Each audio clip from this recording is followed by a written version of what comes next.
kasing bait pa niya si Mother Teresa. Anak pa rin siya sa labas ng daddy ko, no?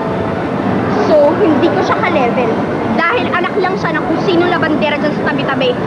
Anak lang siya sa labas at ako ang toong anak. At siya ay hindi totoo. Teka nga muna, sino ba talaga kinakampihan nyo? Ako o yung babaeng nakikitara lang sa amin? Nagtatanong lang, Rebecca. Tsaka, ayokong nagpag-away sa iyo eh. Alam mo namang ikaw lang ang kakampihan namin. Pues, ang sagot sa tanong mo ay hindi. Hindi, dahil anak lang siya sa labas ng daddy ko. Wala rin siyang karapatan na agawin ang atensyon ng daddy ko sa akin. At lalong-lalo nang wala siyang karapatang agawin sa akin si Jason. Entiendes? Ano? Tagal naman. Wala pa ba? Saan ba kasi nagsoking probinsalang yun? Yan, excuse me. Nakita niyo ba yung kasama namin kanina? Nasa meeting mo po siya. Excuse me. Thank you Salamat. Aba, at nakapili na pala ng damit ang magaling kong kapatid sa raba. Ay, super badu. As in, super colorful. As in, super big friends.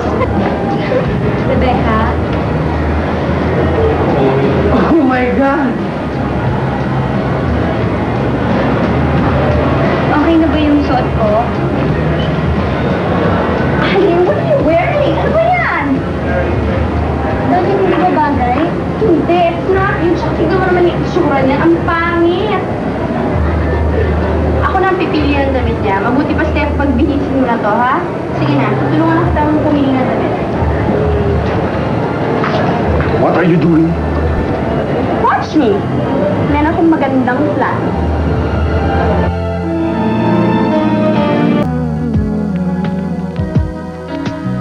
You're everything to me. Lisa, would you like some punch? Punch? Punch yun sa mukha mo dyan. Ayoko. Lisa, boy, isang taray. Aray ko! Sorry, pakin kita dyan eh. Taray-taray mo kasi. Pati nga siya. Ano pansit? Pansit ka siya. Paano kayo ng kain?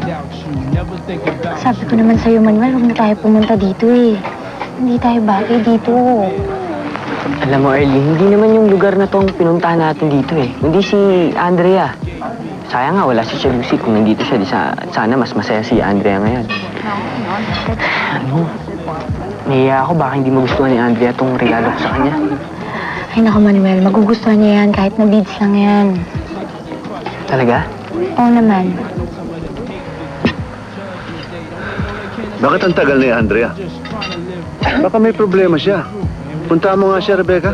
It's taking her so long. I'm sure nagpapaganda lang yun. Siyempre, siya yung birthday girl natin, di ba?